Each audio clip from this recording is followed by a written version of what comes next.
Hi everybody, it's Aoife Gaffney here from Prudence Money Penny Coaching. I am an international best-selling author, money mindset mentor and speaker, and I empower women to achieve financial freedom. Let me ask you a question. Would you like to bring more abundance into your life? I'd like to introduce the magic money manifestation method that has served me very well over the last number of years. And this is how it works. It's really simple. There's 5 very simple steps. The first step is figure out your big why. Why are you doing what you want to do? Why are you getting out of bed in the morning? And why would you like more money in your life? I'd also like you to figure out how much money you would like in your life. And what does it look like? Is it cash in your wallet? Is it cash under the bed? Is it physical cash in your hand? Is it a healthy bank balance? Is it a regular income?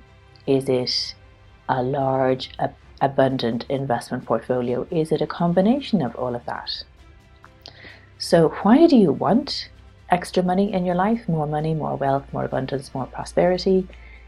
And what does it look like? Let go of the how and we'll let the universe take care of that. So if your big why isn't big enough, if your big why doesn't make you cry, then it's not big enough. Declutter, declutter, declutter, declutter your physical space. Ask yourself 5 questions. Does it fit, flatter, function, fill me with joy? If not, fling it out.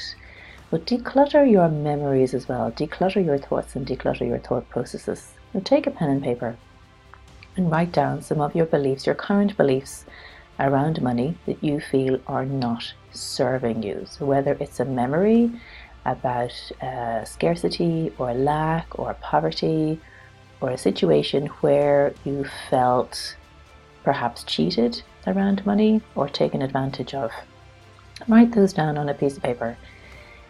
And then as you go through each memory, ask yourself, does this serve me? Does it fit, flatter, function, or fill me with joy? If not, I'm going to fling it out.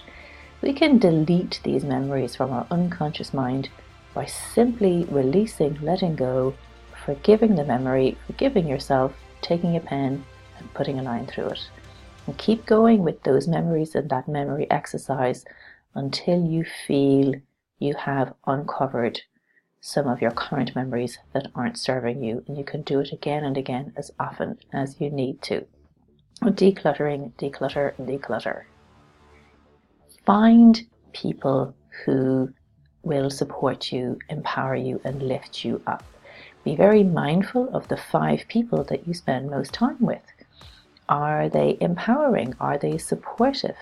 Do they make you smile? Are they challenging you? And are they helping you come out of your comfort zone? Or are they possibly holding you back?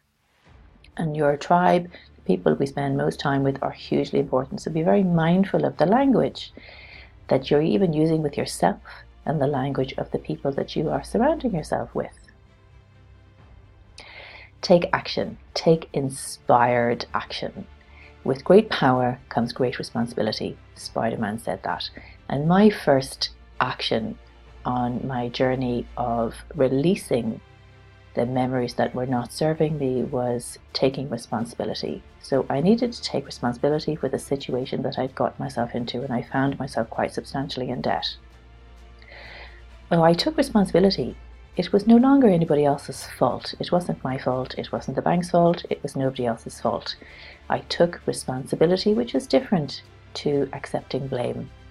I then took inspired action by realizing that I couldn't figure all of this out by myself. So I needed external help. So I hired a coach. I hired external help. I took responsibility and I took action to get myself out of the situation that I was in. I also took action by finding out exactly how much debt I was in. And I took action by putting steps in place to increase my income. And a really simple strategy that I use, and I still use every now and then, is over a period of 5 days. Every day I wrote down 5 ways that I could increase my income. So at the end of 5 days, you'll have 25 possible ideas as to how you could increase your income. And it doesn't matter how ridiculous they are, it's about challenging your mind and expanding your mindset. So it could be, I could set up a lemonade stand in my driveway, I could have a car boot sale, I could sell all my clutter, I could write another book, I could do lots of things. So for a period of 5 days, every day I wrote down 5 ways that I could take action and I could increase my income. And then at the end of those 5 days, you'll have 25 ideas. It's just about expanding your mindset, challenging your brain into thinking slightly differently. Take action. And then lather, rinse, repeat.